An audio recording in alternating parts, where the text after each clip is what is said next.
Respected chairpersons and dear friends, I bring greetings from Nepal. At the outset, let me thank Professor Yang for having me to this meeting. I regret for not being able to physically attend the ISASS-AP 2025, a great meeting in the city of Suzhou, China, because of my previous commitments. But however, I would like to assure you that in the next offering, I will definitely be a part of this great association. Well, I will be talking on hydrodynamic principles of safe and effective UBE, the concepts which I think that every beginner of UBE should be able to understand, as the experts are using it day in and day out of their surgery to do advanced maneuvers. Well, I have nothing commercial related to this presentation. This talk is purely education and sharing experience. I'm blessed to have very learned friends and mentors who have guided me through this journey of spine endoscopy. Well, I bring to your notice a technology which has stood the test of time, a safety pin. For the last 176 years, its design and format have remained the same, yet its utility is still there and we still ask for it. However, things are not the same as in spine surgery. We have been developing on this art, and now we are using spine endoscopy for not only doing good decompression and discectomy, but also for achieving single level and multiple level fixations and fusion. And we have found universally that the patient's outcome is much better, and they do achieve a very faster recovery as compared to the open surgeries.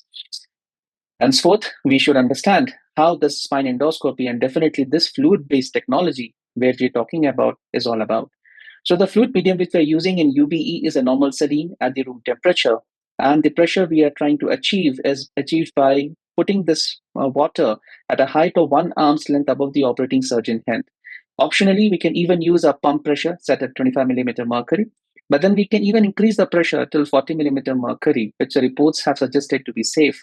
But then most of the patients at a very high pressure do complain of headache after surgery and even some temporary blindness. So we should not try to increase the pressure, which has been safely found to be up to around 25 millimeter mercury.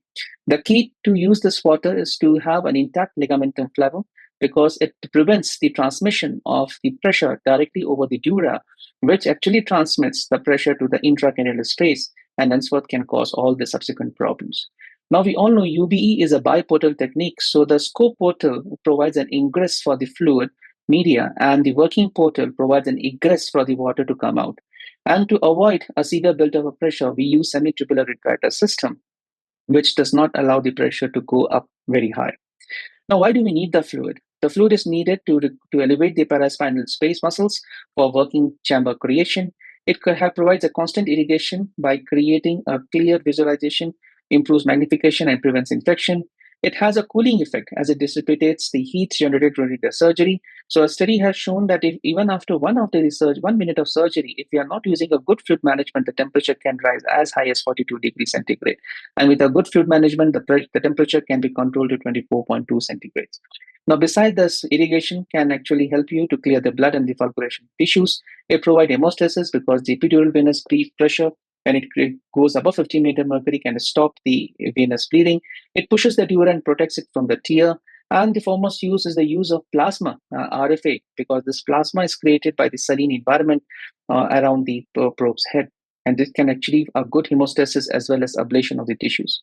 Now, one has to be cognizant of the methods by which one can have a good stable water dynamics to create a safe and complete environment of UBE.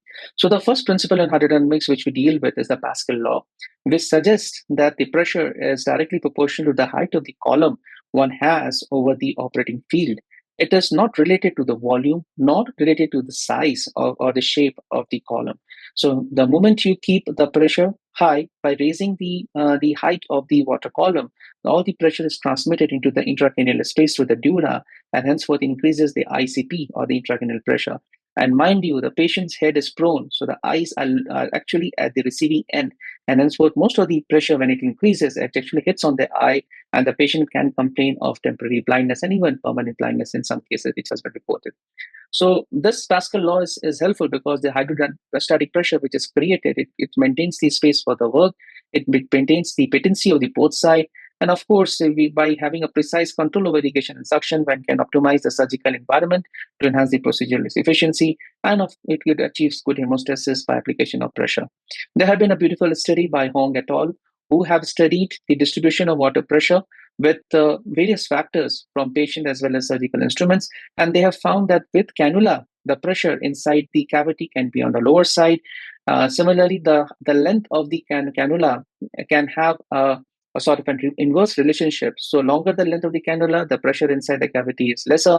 And the more the obese the patient is, the pressure inside the cavity will be on the higher side. So one should be cognizant of these facts. The other principle is Bernoulli's equation, which states the summation of static pressure, dynamic pressure, and hydrostatic pressure inside a cavity, which is filled with an incompressible fluid, is constant. Now, what does that mean? So the moment we increase the speed of the fluid, simultaneously there's a decrease in the static pressure inside the cavity. And this principle is very much applicable to optimize the fluid dynamics, enhance tissue manipulation, and improve surgical outcomes. So a very simple example is with a suction device. So the moment the water goes inside the suction device, its velocity increases. And as the velocity increases, the pressure inside decreases, creating a negative pressure, a suction pressure, which pulls in all the surrounding tissue inside the suction devices. Similarly, by creating an irrigation, which is a sort of a reflex maneuver a surgeon does whenever he or she sees a blood inside the field, is to increase the flow rate. But the moment you increase the flow rate, what is going to happen? The pressure inside the cavity is going to decrease, and henceforth there will be less of the hydrostatic pressure and and more the chances of the bleeding. So rather than increasing the flow rate, one can increase the hydrostatic pressure by controlling the egress of the fluid, and henceforth can have achieved a good hemostasis. Similarly, many instrument designs are made in such a manner that the Bernoulli principle is well observed, and the tissue manipulation can be done much more effectively by using this principle. The third principle is the principle of laminar flow, which tells us that if the irrigation fluid is delivered in the laminar flow pattern, it helps efficiently carry away the bone particles and maintain a consistent pressure temperature at the surgical site. A very simple example to use is the use of a bud inside the UBE field. So the moment you use the bud at a high speed, everything gets obliterated. But when you use it at a low speed and using a diamond drill, look at this. The vision inside the cavity still is intact. So one can see what he or she is drilling through. So some irrigation system, trocar designs, and the expansion of operative design spaces should all follow the laminar flow dynamics of the patients. Now, bleeding, it actually kills the benefit of irrigation. It obliterates the vision as the blood absorbs light. There's a risk of injury because of the use of diathermy, and over irrigation can cause hypervolemia, tissue edema, and it prolongs the surgery, ultimately frustrating the surgeons. So, how to prevent it? Well, it can be prevented by checking the coagulation profile, stopping all anticoagulants and antiplatelets, maintaining a free abdomen so that when the patient is lying prone, the abdominal pressure does not increases, and of course maintaining the pressure inside the cavity by avoiding making many facial punctures and creating an exit port which is as small as possible. So UB is a bloodless field. So benefit can be achieved by using an hydrostatic pressure, which actually prevents epidural venous bleed, and using water media to wash off blood. The only caveat one has to understand is the more irrigation you use, the platelet plug which has just formed will be washed off. And of course, this water will hide the epidural bead, which can actually cause blood to go and get collected in the paraspinal spaces. So that's why once you are done with the surgery, it always makes a point to stop the fluid irrigation for a while and then check there is an ongoing epidural bead or not from the exposed cancellous bone or epidural spaces. And if in case you find it, it's always better to keep a drainage catheter in the epidural space, because the space which you're creating in a UBE is very small, and henceforth any significant hematoma can cause asymptomatically damaged patients in the post-op. So it's better a point to control the bleeding during the surgery itself, and then, if in case you have a doubt, leave a drainage catheter in the epidural spaces. Now, how to control the bleeding? So we can increase the irrigation pressure by increasing the height of the field, or by closing the egress, or by controlling the vortex movement of the fluid inside the cavity. Now, the disadvantages of the fluid in the UBE should also be recognized, because any changes in the circulation can blur the visualization. Excessive pressure can cause a severe neck pain, headache after the surgery. Patient can even develop convulsions, temporary blindness, and visual field loss. And one can complain of postoperative numbness in sacral region due to sustained high pressure.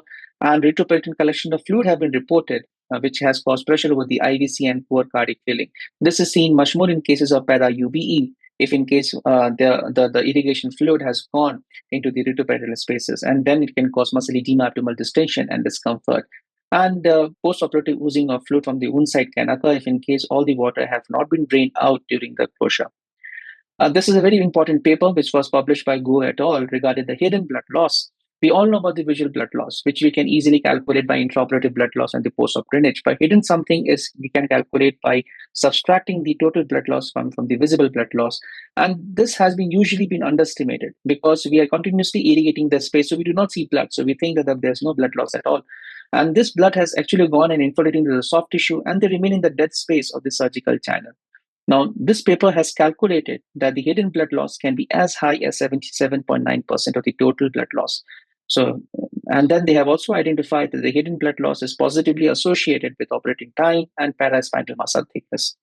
So one should be cognizant of this fact, which is again hidden by the irrigation. So to conclude, irrigation during UBE or spine endoscopic surgeries are beneficial. However, there are risks involved along with the pitfalls, hence one must be aware of hydrodynamics and use this principle safely to maintain space, clear debris, achieve hemostasis, and avoid complications. Well, if anybody is interested, they can come to my center at Kathmandu Medical College Teaching Hospital, which is a WFNS training center. And we support them under the WFNS Foundation postgraduate training courses. And I'm happy to extend a warm invitation to all the participants of the meeting to our 5th International Conference of Nepalese Society of Neurosurgeons, which is being held in city of Kathmandu from November 13 to 15, 2025. Thank you for patience listening, and I'm happy to answer any queries. And I can even take it. You can send if in case any queries on my mail, and I will be happy to answer them for you. Thank you once again.